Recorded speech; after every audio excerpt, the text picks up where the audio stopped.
आज हम लोग नई स्टोरी के बारे में जानेंगे। तो ये एक लड़की जैसे एक आदमी से बोल रही है कि तुम्हें क्या लगेगा मुझसे प्यार करने के लिए? क्या मैं जेनेट की तरह बन जाऊं? उससे सवाल पूछती है।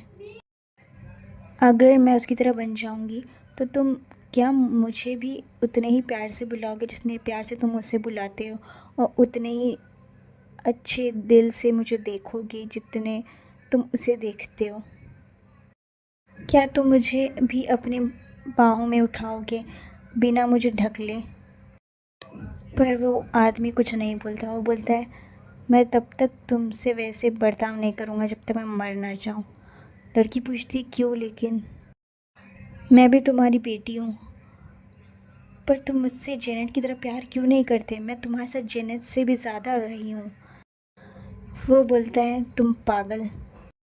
लड़की रोते हुए सोच रही है कि उसकी चुभने वाली बातें वो सब मेरे कानों में सब साफ सुनाई दे रही हैं। आदमी बोलता है कि मैंने एक दिन भी तुम्हें अपनी बेटी नहीं माना। क्लॉड, उस आदमी का नाम, वो बेरहम था। अपने लास्ट दिनों तक भी उसने कभी एंतासिया को अपना नहीं माना। तभी एक बच्ची दिखाई देती है। उसके हाथ से खिलौना गिर जाता है। वो बच्ची वहाँ पर रेंगते हुए सोचती है कि मैंने उस नॉवल के बारे में क्यों सोचा। वो नॉवल जो एक कस्टमर छोड़ के चला गया था तो मैंने उसे पढ़ा था। उसका नाम और कंटेंट दोनों ही अजीब से और थोड़े बचपने वाले थे। क्या इसलिए क्योंकि इसमें जो प्रिंसेस थी उसे सज़ा दी गई थी, उसका नाम भी मुझ जैसा ही था, सेम। वो बोलती है, ये ख्याल मेरे दिमाग से निकल जाओ, क्या बदकिस्मती है। तभी एक नौकरानी बोलती है, बार बार इसे गिरा दे रही खिलौनों को। तो बच्ची सोचती है, बच्चों की ग्रिप अच्छी नहीं होती है, तुम्हें समझना चाहिए। वो बोलती है कि इसने तो मुझे बिना उसे पोछे ही दे दिया। ये क्या मुझे नीचा दिखा रही है क्योंकि मैं एक ऐसी प्रिंसेस हूँ जिसे बाहर निकाल दिया गया है? वो ये सब सोचकर उस खिलौने को वापस फेंक देती है। तो नौकरानी बोलती है, मुझे अपनी सिलाई का काम करना है। नौकरानी बोलती है, मैं तुम्हारे लिए वापस लेकर आती हूँ। तो बच्ची सोचती है कि इस उम्र में मैं इस खिलौने से खेलूँगी तो मैं नहीं लगता ये मेरे लिए बहुत ज़्यादा बोरिंग है। तो नौकरानी समझ जाती है जब वो चिल्ला के रोने लग जाती है। लाओ तुम्हें सुला देती हूँ। वो बच्ची को लेकर चले जाती है। वो बच्ची सोचती है, क्या ये अब जो सबसे हेड नौकरानी उसके पास जा रही है और एक बतंगड़ बनाने। वो बच्ची जैसे कुछ पाने की कोशिश कर रही है, अपने हाथ बढ़ाती है और फिर वो उस तक नहीं पहुंच पाती है। तो वो बोलती है, मैं कभी इससे जायज़ नहीं समझ सकती अपनी ज़िंदगी में। वो बोलती है कि मैं सोने गई थी स्लीपिंग पिल्स लेके, और मैं जागी तो मैं एक बच्ची बन गई थी और एक नॉवल में आ चुकी थी। इस बात के कोई मायने नहीं लगते कि मैं एक बच्ची बन गई और ऊपर से एक प्रिंसेस भी। तभी नौकरानी चिल्लाती है, प्रिंसेस। वो बच्ची बोलती है, ये इनका हर बार का नाटक है। वो नौकरानी आके बोलती है, हमारा बजट बहुत लो है, तुम्हें इससे ही खेलना पड़ेगा। बच्ची सोचती है, क्या ऐसे बच्ची के रूम में बिना नॉक के आना जाना अच्छा लगता है? नौकरानी बोलती है, मैं बहुत बिज़ी हूँ। बेचारी बच्ची बोलती है कि कितनी बेरहम है ये, इसे बच्चों से प्यार से बात करनी चाहिए। बच्ची सोचती है, शायद हर प्रिंसेस को प्रिंसेस की तरह ट्रीट नहीं किया जाता। मैं पिछले जन्म में एक अनाथ थी और अभी एक प्रिंसेस जिसे निकाल दिया गया है। एक ऐसी प्रिंसेस जिसे सब लोग नफरत करते हैं। डू सब्सक्राइब फॉर मोर। अब वो बच्ची सोच रही है कि मेरे पापा जो इस दुनिया के हैं सचमुच का एक साइको था। जब उसकी पिक्चर भी उसके मन में आती है तो वो डर जाती है। उसके रोंगटे खड़े हो जाते हैं बच्ची के। अब बच्ची के थ्रू राइटर हमें बता रही है कि जैसे नौकरानी लोग बात करते हैं उससे क्या पता चलता है। ये रूबी पैलेस जहाँ वो बच्ची अभी रह रही है, यहाँ पर सब राजा की जो ऐसी औरतें थी जिन्हें वो लेकर आता था वो सब रहते थे। यानी कि जिस दिन मैं पैदा हुई उसी दिन राजा ने उन सभी को मार डाला। मेरी माँ एक डांसर थी उन्होंने अपनी अच्छी डांसिंग से एम्परर का ध्यान खींचा अपनी तरफ, पर बाद में वो भुला दी गई और उन्होंने एक बुरी मौत का सामना किया और मैं जन्मी। जैसे ही वो मुझे छोड़कर चली गई थी दुनिया से, और मैं एक बेबी प्रिंसेस जिसे राजा ने ठुकरा दिया है, इसलिए मुझे सारी नौकरानियाँ पालती हैं। वो बच्ची सोचती है कितना गंदा आदमी है जिसने अपनी वाइफ और बच्चे दोनों को ही छोड़ दिया। एक बच्ची को ऐसी जगह छोड़ देना जहाँ पर उसने ऐसी खतरनाक चीज़ की हो, सबको मारा हो। जब से मैंने ये कहानी सुनी तब से मुझे रात में डरावने सपने आते हैं। तुम कहाँ पर जा रहे? डरावने सपनों से ज़्यादा मुझे जो डरावना लगता है वो राजा है जिससे मैं कभी मिली नहीं हूँ। वो बच्ची सोचती है प्रिंसेस होने के बावजूद भी मैं कितनी अनलक्की हूँ। कभी उसका दिमाग फिर से फिर गया और उसने सभी को मारने की कोशिश की तो। बच्ची सोचती है कि मैं अपने आप को डराने की कोशिश कर रही हूँ, मुझे कुछ और सोचना चाहिए। मेरा नाम जिसे मेरी माँ ने दिया है, एक अमर अथानासिया। कितना बड़ा नाम लगता है ना मुझ जैसी प्रिंसेस के लिए, जैसे तो निकाल दिया है एम्परर ने। यह उसी बदनसीब लड़की का नाम है जो उस नावल में थी। शायद मेरी माँ चाहती थी इस राजा के राज में मैं एक अच्छी ज़िंदगी जीऊँ, मगर मैं बेचारी 18 साल की उम्र में ही मर जाती हूँ। वो भी कोई और नहीं, मेरे डैड ही मुझे मार देते हैं। वो बच्ची डर जाती है, वो बोलती मैं ये सब क्यों सोच रही हूँ, रोने लगती है। तभी मेट्स लोग आ जाते हैं वहाँ पर। वो लोग बोलते अब तक ये सोई नहीं, क्या हमें सचमुच यहाँ पर रहना पड़ेगा, ये तो खुद से चल नहीं सकती। वो लोग बोलते कि चलो हम लोग इसका झूला झूला देते, क्या पता ये सो जाए। बच्ची बोल रही है फिर से सभी औरतों तुम्हें मुझ पे नहीं निकालना चाहिए ये सब चीज़ें, हम सब इधर पे रूबी पैलेस में फंसे हुए हैं। वो बोलती है कि तुम लोग मुझे तो ऐसे बता रहे हो जैसे मैं बहुत रोतड़ी हूँ, जबकि मैं ही सबसे सीधी बच्ची हूँ। और जो लिली है वो तो कभी कभी सोचती है कि मैं तो रो ही नहीं सकती, यानी उसकी नौकरानी।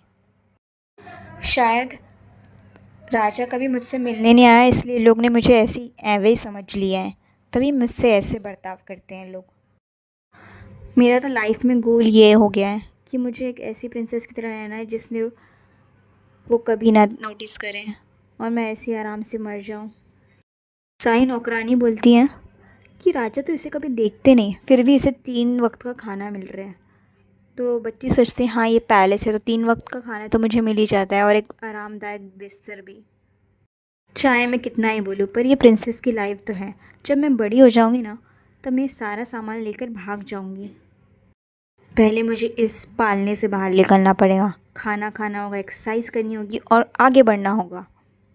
नौकरानी लोग आपस में बात कर रहे हैं, हम लोग तो बस एक कैंडल हैं जिसने जैसे ही उंगली घुमाई तो हम लोग सब पता नहीं कब मर जाए। क्यों पता नहीं उसे हमें यहाँ पर काम पे रखा है। तुमने देखा है वो किचन में से भूत, क्या पता कौन हम में से वो दूसरा हो। बच्ची सोचती है मुझे भी ऐसी जगह पे नहीं रहना, जैसे ही मेरे पास पैसे आ जाएंगे मैं निकल जाऊंगी, और हंसने लगती है। उसे एक सुनहरी गोल सी चीज़ दिखाती है लिली। तुम्हें इतना पसंद आया? वो उस चमकती हुई चीज़ को देखकर खुश हो जाती है क्योंकि वो गोल्ड का बना हुआ है। अब वो रेंगने लगी है, आराम से कहीं भी जा सकती है। ये पूरा महल जो है वो सोने का बना हुआ है। वो बोलती है लिली ने शायद सोचा कि मुझे चमकने वाली चीज़ें पसंद है, तभी वो जब भी मैं बोर होने लगती तो बोलती कि मैं दूसरा लेकर आऊँगी तुम्हारे लिए कुछ चमकने वाली चीज़ें। पैलेस पहले से ही ऐशो आराम वाला था, मगर बजट हमारा इतना कम था इसलिए मुझे कभी खेलने के लिए अच्छी चीज़ें मिली ही नहीं। वो उस गोल सी चमकती चीज़ के साथ खेलते हुए बोलती है मैं इसे लेकर जाऊंगी जब मैं जाऊंगी यहाँ से। मेरे दिन रूबी पैलेस में बहुत आरामदायक थे, कभी एम्परर मुझे देखने नहीं आया। नौकरानी लोग भी जो पहले नर्वस थे अब थोड़े आराम से रहने लगे हैं। मैं अपना खाना खाती हूँ, काम करती हूँ, सोती हूँ और एक्सरसाइज करती रहती हूँ। पर ये अच्छा होगा अगर मैं जल्दी से बड़ी हो जाऊँ, तो मैं अपना सारा भागने का सामान जल्दी इकट्ठा कर सकती हूँ। पर ये सच में मैं ही हूँ या मेरे पैलेस का सामान धीरे धीरे कम होता जा रहा है? क्या लिली ने सारा सामान उठाकर कहीं और रख दिया है ताकि मुझे चोट ना लग जाए? वो सोचती रहती है। पर ये बोलती है कि मुझे पहले डायपर से निकल जाना चाहिए, गिल्ला हो चुका है ये, और रोने लगती है। लिली उसे कहानी सुनाने बैठ जाती है। इस शहर में जो जादूगर है वो सभी जादूगरों से बहुत ज़्यादा शक्तिशाली है। हाँ ना भैया। वो उसे बताती रहती है। वो बच्ची खुश हो जाती है, बोलती है इसमें जादूगर है, पानी भर गया। मुझे लगा ही था। मैं कैसी दुनिया में हूँ जहाँ जादूगर होते हैं। मैं बोल रही नहीं तुमको। वो उसे कहानी सुनाते हुए बोलती है ड्रम भरा कि है क्या? जादूगर यहाँ का जो है वो कई सारे राजाओं को अपने घुटनों पर ला सकता है। बच्ची वहाँ खुश होती रहती है, मुझे भी देखना है, मुझे भी असली जादू देखना है। इसलिए वो लोग अपना जो दिल है वो कैद करके रखते हैं। और हमारे से पहले, ओबेलियन एम्पायर से पहले, जादूगरों ने पूरा देश ही ख़त्म कर दिया था। बच्ची सोचती है कि मैं कभी जादू अपने आँखों से देखूंगी। फिर वो एक तस्वीर देखती है। वो बोलती है लिली, क्या तुमने पहचान लिया? तो बच्ची बोलती है नहीं, मतलब सोचती है। वो बोलती है ये तुम्हारे डैड हैं प्रिंसेस। बच्ची सोचती है क्या ये आदमी जिसने अपनी पत्नी और बच्ची को छोड़कर यहाँ पर पता नहीं क्या ही कर रहा है वहाँ पर बैठकर। वो उस पेज को नोचने लगती है। ओबिलियन एम्पायर का अभी का राजा, जिसने एक ऐसे शैतान को हराकर अपना साम्राज्य खड़ा किया। एक ऐसा इंसान जो अपने बच्चे को छोड़ दिया है, सभी लोगों को मार दिया। लिली बोलती है फिर, अरे मुझे याद आया, मैंने तो तुम्हें कभी अपने डैड का नाम ही नहीं बताया ना। तुम वापस से उस पिक्चर को देखना चाहोगी? तो वो बोलती है क्यों मैं देखना चाहूँगी। वो बोलती है तुम्हारे डैड, यहाँ के राजा क्लॉड डी एल्गर ओबिलिया। बच्ची उसे देखने लगती है घूर कर। To subscribe for more and comment. तो वो बताती रहती है कि उसके dad majesty Claude de Obilier के बारे में। वो बोलती है तुमने क्या कहा? तो वो बोलती है his majesty Claude de Elgar Obilia. बच्ची सोच रही है नो वे, इसका नाम सेम टू सेम कैसे है, वही राजा की तरह। और फिर मेड बोलती है कि तुम्हारा नाम प्रिंसेस अनाथासिया। बच्ची सोचती है कि इसका नाम तो मेरी तरह ये बिल्कुल प्रिंसेस का भी। मेड बोलती है तुम उनकी प्यारी सी बेटी। बच्ची बोलती है कि कितनी बुरी बात है कि ये सब से कुछ सेम टू सेम है। यहाँ पर वो बच्ची सोच रही है अच्छा ठीक है मैं देखती हूँ। ये नॉवल तो ऐसे चाहती है ना कि एक प्रिंसेस होती है अथानासिया, और जो मेन लीड है ओबिलियन एम्पायर की, जो है जेनेट, सेकंड प्रिंसेस। प्रिंसेस बहुत ही सुंदर थी और उनका इतना अच्छा दिल था कि वो अपने देश के सिवाय पूरी दुनिया उन्हें प्यार करती थी। और उनमें से एक था क्लॉड, उसका डैड। वो अपने साम्राज्य के लिए एक हीरो था, भले ही उसने अपने खुद के भाई को मारकर वो उस गद्दी पे बैठा था। जेनेट ऐसी थी कि वो किसी भी पत्थर दिल इंसान का दिल चुटकी भर में पिघला दे। और जब वो 14 साल की होती है तब क्लॉड को पहली बार पता चलता है जेनेट के बारे में।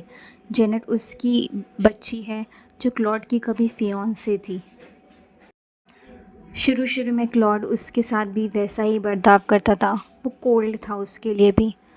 पर जेनेट जो सबसे दुनिया की प्यारी लड़की थी, क्योंकि वो मेन लीड थी, तो उसने उस पत्थर दिल इंसान का दिल पिघला दिया। और उसके डैड उसको सपोर्ट कर ही रहे थे। तो एक प्रिंस अल्फियूज़ नाम का, जो सबसे अच्छा बंदा था उसका हस्बैंड बनने का, वो उससे शादी करती है और सब हंसी खुशी रहने लगते हैं। वो बच्ची अपने कपड़े को मुंह में डालकर रोने लगती है, ये घटिया लोग। और दूसरी तरफ फर्स्ट प्रिंसेस का क्या, अथानासिया का क्या, जो पहले जन्मी थी और जो जेनेट के सेम उम्र की थी, उसका क्या हुआ।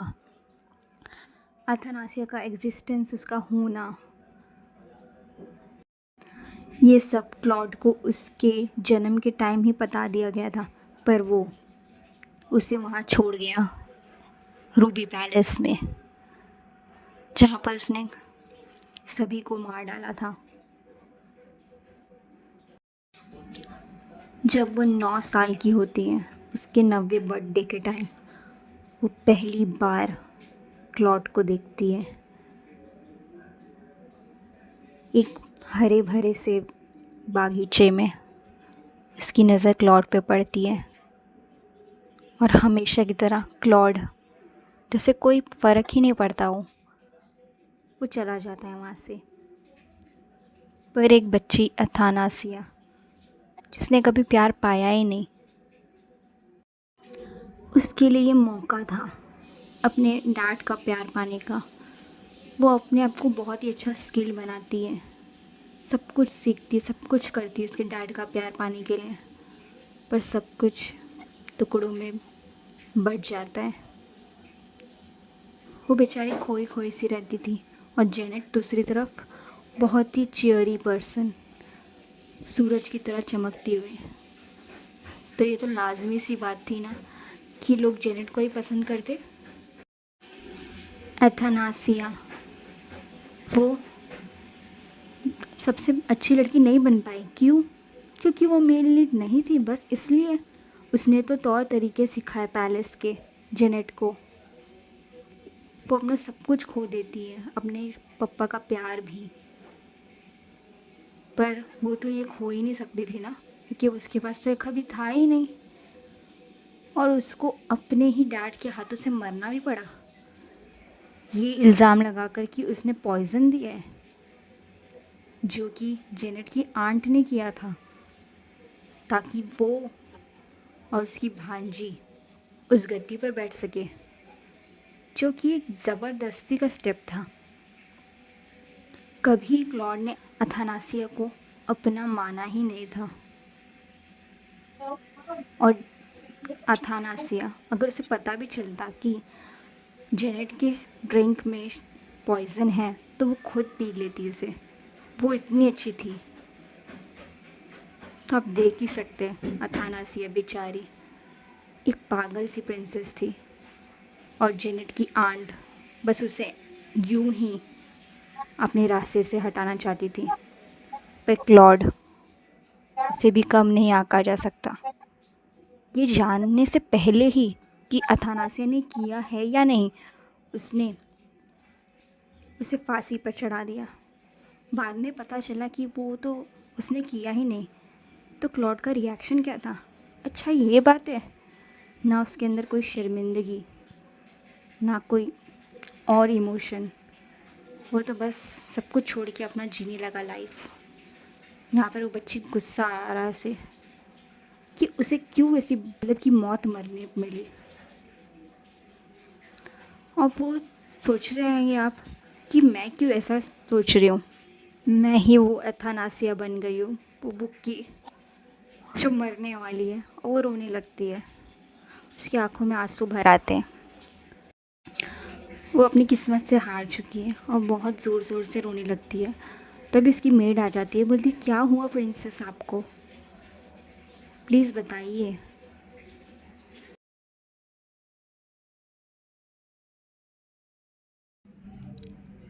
वो बच्ची ज़ोर ज़ोर से रोने लगी है, तो उसकी मेड आती है, बोलती प्रिंसेस आप इतने नाराज़ क्यों हैं,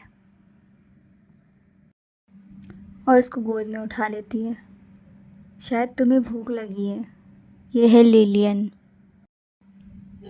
ये सिर्फ अकेली शख्स थी जिसने बोला था कि अथानासिया इनोसेंट है, और वो भी क्लॉड के हाथों से मारी जाती है।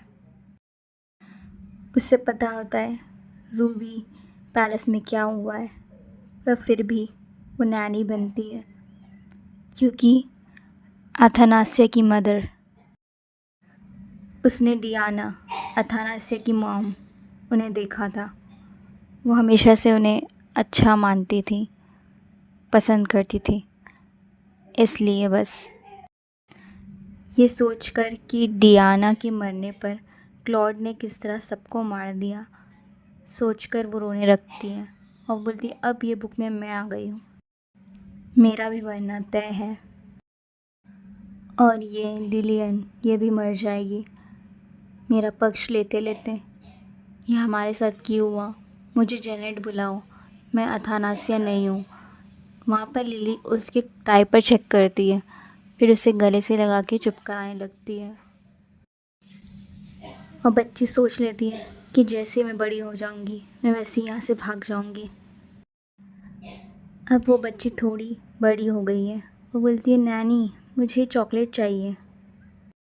उसकी नैनी बोलती है ओ प्रिंसेस को चॉकलेट चाहिए। तो वो बोलती है हाँ मुझे चॉकलेट बहुत पसंद है। वो उसे इनोसेंट बनकर उसे मनाने की कोशिश करती है चॉकलेट देने के लिए। तभी दूसरी मेड आ जाती है, तुम क्या कर रही हो, हेड लिलियन ने बोला है ना इस चॉकलेट नहीं देना है हमें। तो वो बोलती है ये तो बस एक ही पीस है, इससे कुछ नहीं होगा। जब वो तभी भी नहीं मानती है तो वो उसके कपड़े खींचती है बच्ची और बोलती है मुझे चॉकलेट चाहिए। बोलती है नहीं तुम्हें नहीं मिल सकता, पर वो बाद में मान जाती है और बोलती है लिलियन को मत बताना। जब वो उसको चॉकलेट देती है तो बच्ची उसके गालों पर किस करती है। तो वो बोलती है तुमने मेरा चुरा लिया, वो मेरी किस थी जो बच्ची मुझे करने वाली, तुमने क्यों ले लिया। चॉकलेट लेकर बच्ची वहाँ से भाग जाती है। यहाँ वो सोच रही है टाइम तो पानी की तरह बहता रहता है, अब मैं 5 साल की हो गई हूँ। सालों की कोशिशों के बाद मैंने सारे नौकरानी को अपने तरफ कर लिया है। बचपन में मैं जब छोटी थी तो उन्हें परेशान करती थी क्योंकि वो लोग मुझे तंग करते थे, पर अब मैं उन्हें चाहती हूँ कि वो मेरी तरफ रहें। और वो सब सामान जो मेरे रूम से गायब हो रहा था, ये सब मेरा कोई सोचना नहीं था, वो सच में गायब हो रहा था। शुरू शुरू में जो लोग काम करने आए वो लोग अपनी बस जान बचाना चाहते थे, पर जैसे ही मालूम पड़ा कि क्लॉड को कोई फ़र्क नहीं पड़ता, तब वो लोग बाकी कुछ करने लगे। मैं बस नाम की महारानी थी, मैं कुछ कर नहीं सकती थी, इसलिए वो लोगों ने सारा रूबी पैलेस का खजाना लूट लिया। कितना ही अपसेटिंग है ना कि वो लोग मेरे आगे जो जीने के लिए मैं सामान इकट्ठा करी उसमें से कुछ लेकर जा रहे हैं। मुझे तो इतना गुस्सा आ रहा है कि मन कर रहा है कि महाराज को जाके बता दूँ, पर मैं बताऊँगी तो वो पहले मेरा ही सर काट देगा। लिलियन ने कोशिश की कि वो बोले लाने के दे वापस, पर कभी वो वापस आया ही नहीं।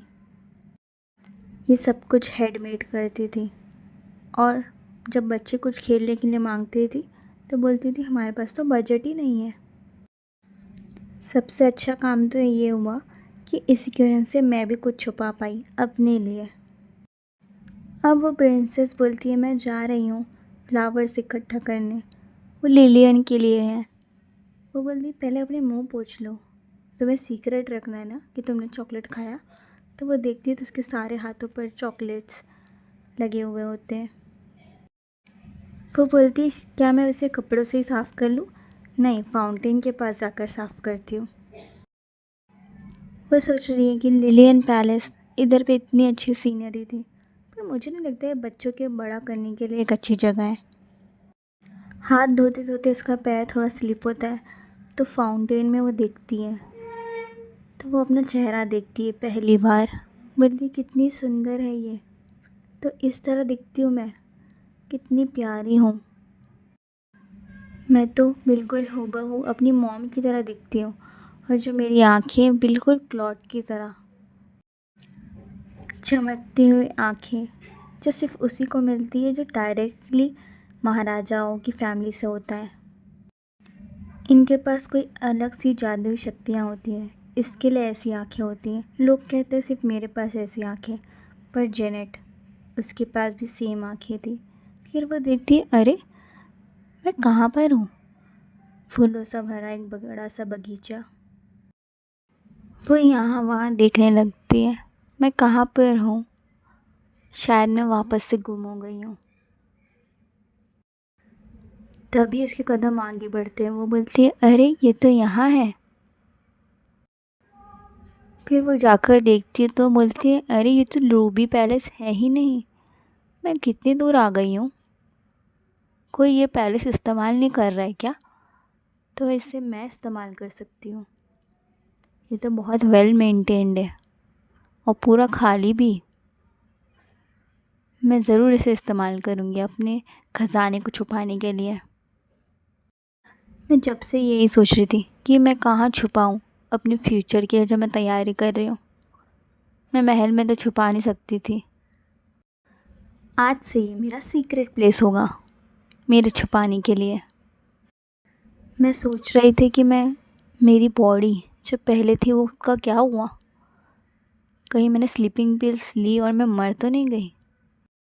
मैं अनाथ थी तो मेरा पीछे कुछ है ही नहीं, और शायद मैं ठंड से मर गई क्योंकि मैंने हीटर नहीं चालू किए थे। इसके अलावा कि अथानासिया को उसके डैड ने मार दिया। अथानासिया के पास सब कुछ है, खाना पीना और कुछ प्रॉपर्टी भी। शायद मैं पहले जन्म ले चुकी हूँ, वो मुझे याद है, इसलिए मुझे राइटिंग भी याद है। जब मैंने लिखा तो वो लोग चौंक गए।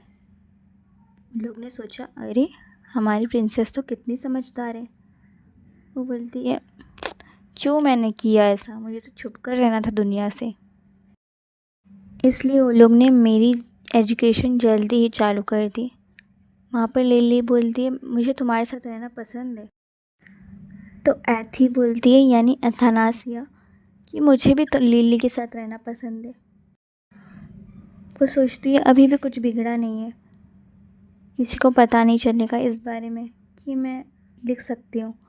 और मैं 9th बर्थडे के दिन भी क्लॉड को नहीं देखूँगी।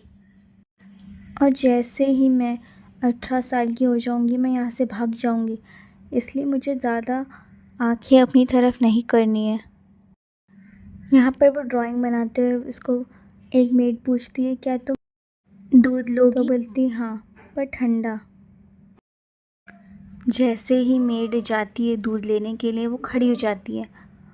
वो बोलती है, जल्दी जल्दी, और लेती है वहाँ से सामान।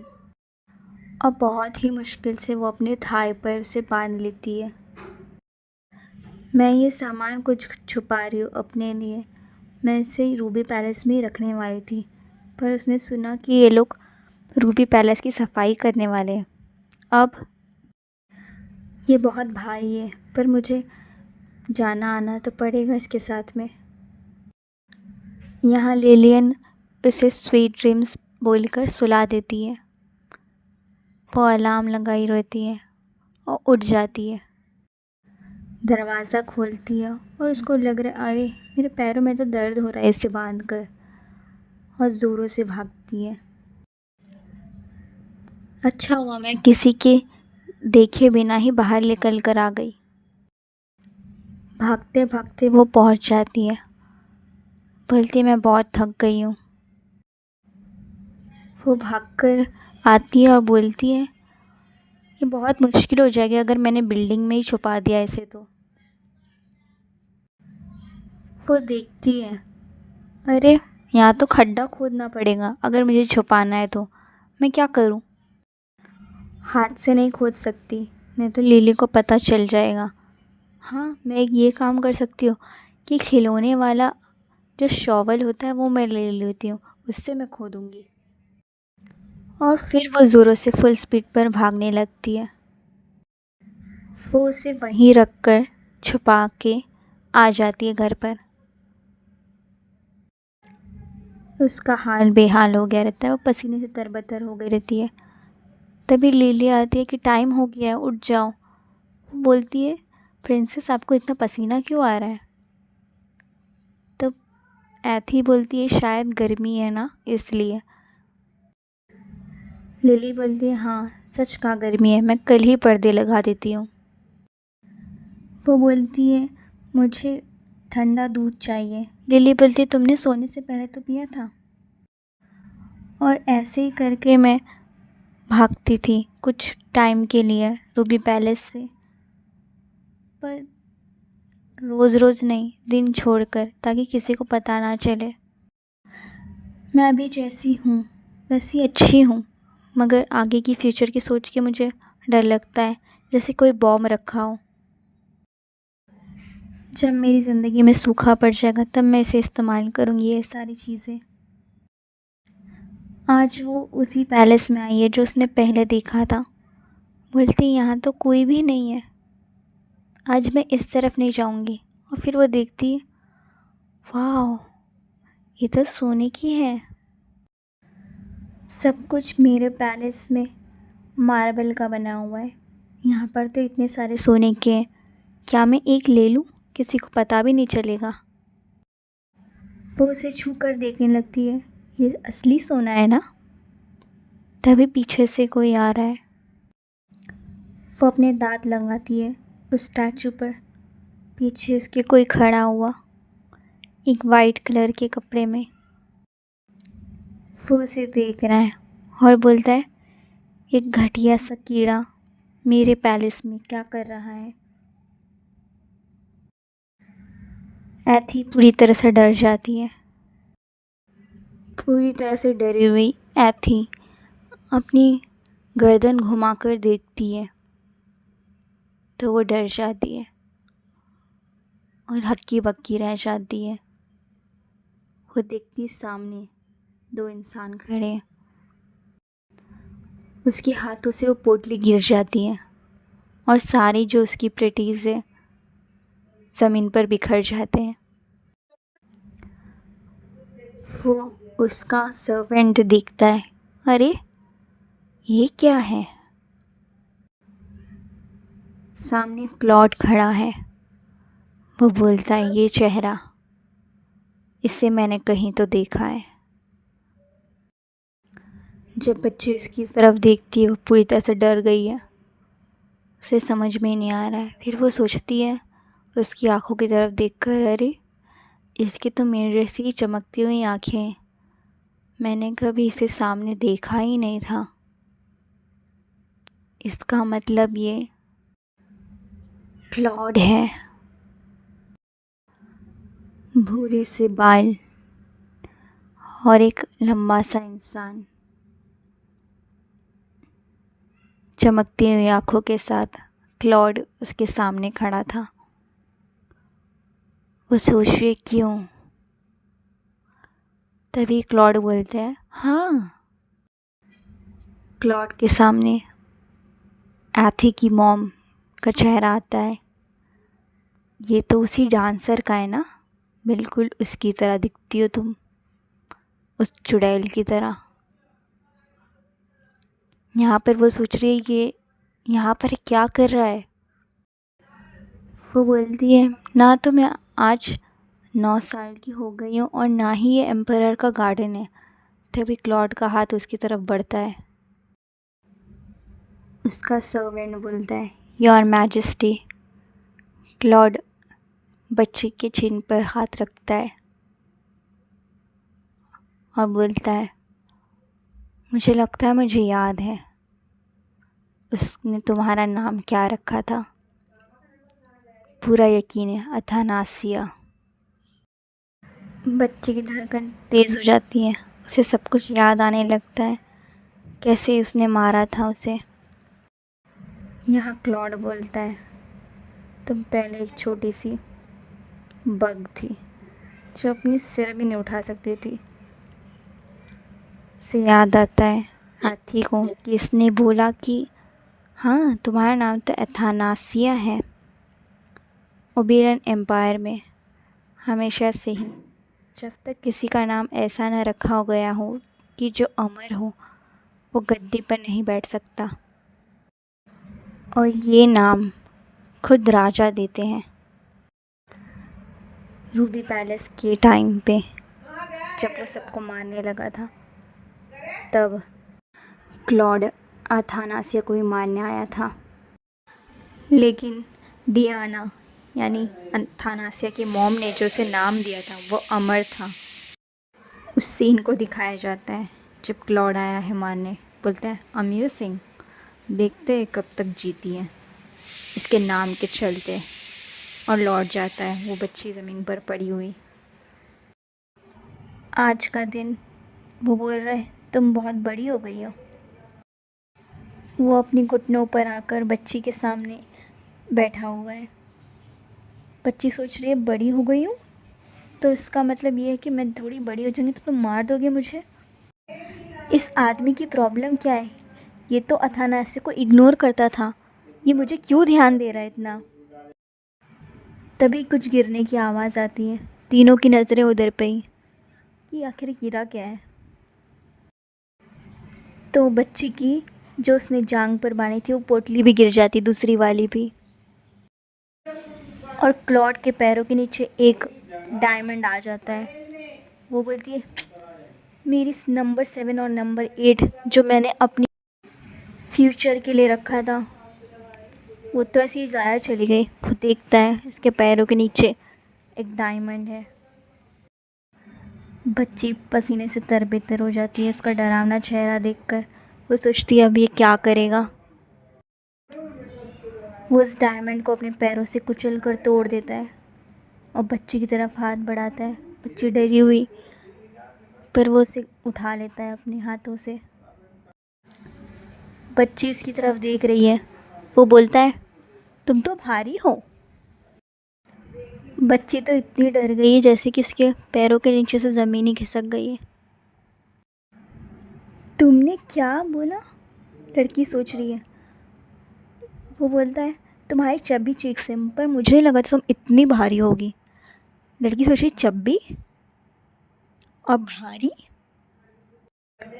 मेरा मतलब ये है कि तुम मेरे बारे में सोच भी क्यों रहे हो? तुम्हें तो जेनेट पसंद है ना, तुम मेरे पास क्यों आए हो? लड़की ये सब सोच रही है। वो बोलता है तो तुम मेरे पैलेस में कर क्या रही थी? लड़की के होश उड़ जाते। बच्ची सोच रही है कि क्या ही, तुम्हारा पैलेस? इसका मतलब उसने उसका पैलेस बोला ना, तो इसका मतलब लड़की सोच रही है सब ये पैलेस जो रूबी पैलेस से भी ज़्यादा आलीशान है, ये वो है जो महाराजा यूज़ करता है। 9 साल की अथानासिया जो कि एम्परर से मिलती है क्योंकि उसका घर इतना पास होता है। वो बच्ची समझ ही नहीं पा रही क्या बोलना है मुझे। तभी उसका सर्वेंट उसका साथ देता है। वो बोलता है लगा उसे शायद ये खिलौना है, वो उस मूर्ति की बात कर रहा है। लड़की सोचती है क्या ये मुझे मार देगा क्योंकि मैंने तुम्हारी मूर्ति पर अपने दांत के निशान लगा दिए। तो वो बच्ची को उसके हाथों सौंप देता है अपने सर्वेंट के। वो बोलता है कि शायद ये अपने फ्री टाइम पे यहाँ पर आ गई है। फेलिक्स, इसे पकड़ो, मुझे अपने गेस्ट के साथ चाय तो पीनी ही चाहिए। एक आलीशान सा रूम जहाँ पर तरह तरह की डिशेस रखी हैं अथानासिया के सामने। वो बोलती है ये सब क्या चल रहा है, और सामने बैठा है क्लॉड। वो उसकी नज़रें चुराने की बहुत कोशिश करती है और क्लॉड बोलता है मुझे नहीं पता था तुम बोल नहीं सकती। लड़की की हिचकी निकल जाती है डर के मारे। क्लॉड बोलता है ये बहुत ज़्यादा बोरिंग हो रहा है। लड़की सोचती है इसका मतलब तुम मुझे मार दोगे क्योंकि मैं बोरिंग हूँ और एंटरटेनिंग नहीं। तो बच्ची बोलती है मैं उतना बात नहीं करती पर मैं बात कर सकती हूँ, और हंसने लगती है। क्लॉड बोलता है उसकी आवाज़ सुन के आखिरकार तुम्हारी आवाज़ सुनने मिली, तुम इतनी देर तक साइलेंट क्यों थी? जब बच्ची कोई जवाब नहीं देती तो फेलिक्स फिर बोलता है कि प्रिंसेस जितने साल की हैं उस उम्र की लड़कियां थोड़ी शर्मीली होती हैं। तो क्लॉड बोलता है अच्छा ऐसी बात है। तो वो बोल रही है तुम घटिया इंसान। हाँ सच में शर्मीली होती है, तुम्हें क्या लगता है सब तुम्हारी तरह होते हैं? बच्ची सोचती है पर फिर भी स्माइल करती है उसके सामने। उसकी आंखों से आंसू निकलने वाले हैं जैसे कि। वो बोलती है मुझे जाने दो, सोचती है सब मन में।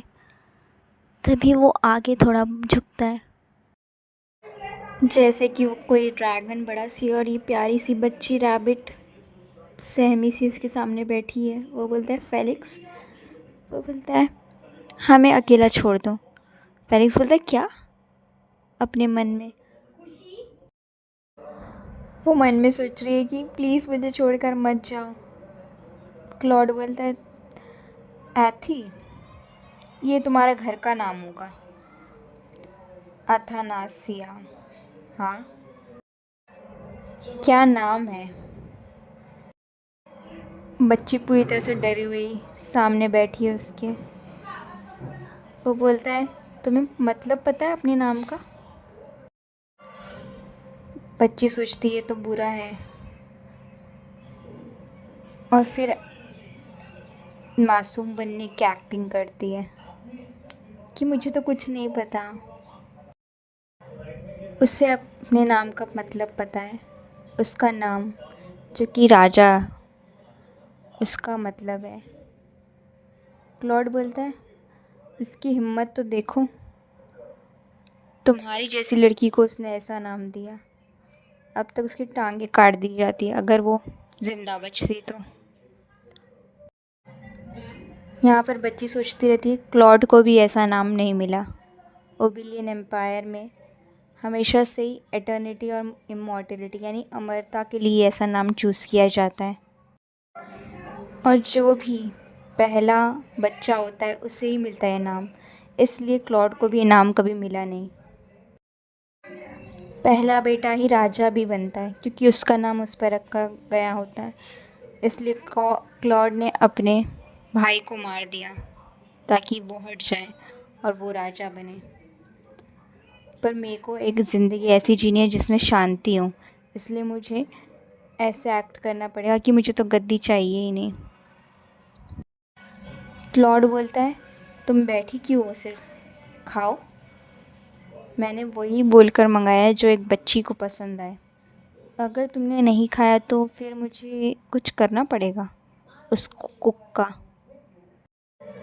बच्ची सोचती है ये तो मुझे डरा रहा है, घटिया इंसान। और बोलती है शुक्रिया खाने के लिए, और खाने लगती है।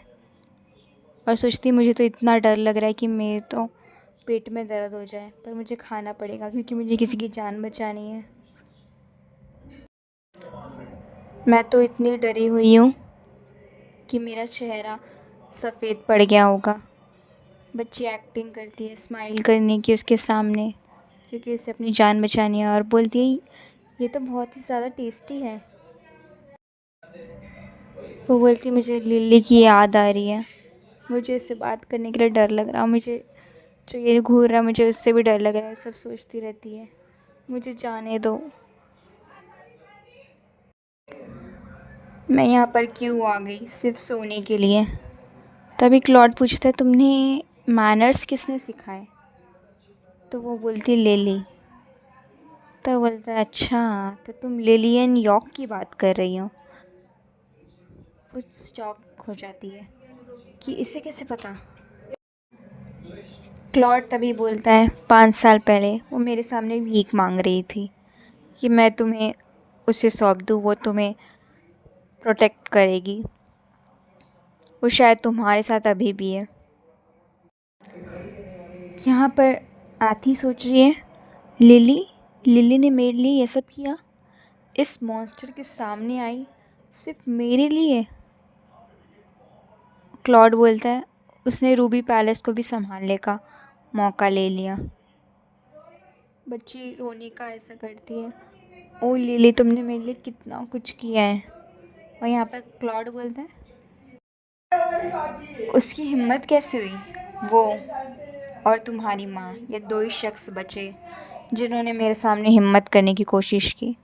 बेचारी बच्ची डर के मारे चुपचाप खाती रहती है। वो उसे देख रहा है और बोलता है तुम वहाँ पर बैठी हो, तुम्हें पता भी है मैं कौन हूँ? बच्ची के हाथ से चम्मच नीचे गिर जाता है। वो डरी हुई सी सर उठाती है और बोलती है मन में कि ये तो अच्छा नहीं हो रहा है। क्लॉड की तरफ देखने लगती है। जब वो दोनों की नज़रें मिलती हैं, बच्ची काँप रही है। वो बोलती है मुझे अपनी आँखें इस पे से नहीं हटानी चाहिए। उसका बदन पूरा काँपता रहता है। यहाँ ऐथी सोच रही है मुझे लगा ही था, वो मुझे यहाँ पर क्यों लेके आएगा? मुझे लगा ये ऐसे ही बस लेकर आया, पर ये सब उसका एक प्राइज़ देने का मौका था कि मैंने उसका अटेंशन खींचा। ये टेस्ट है कि मैं जी सकती हूँ आगे कि नहीं। Subscribe for more.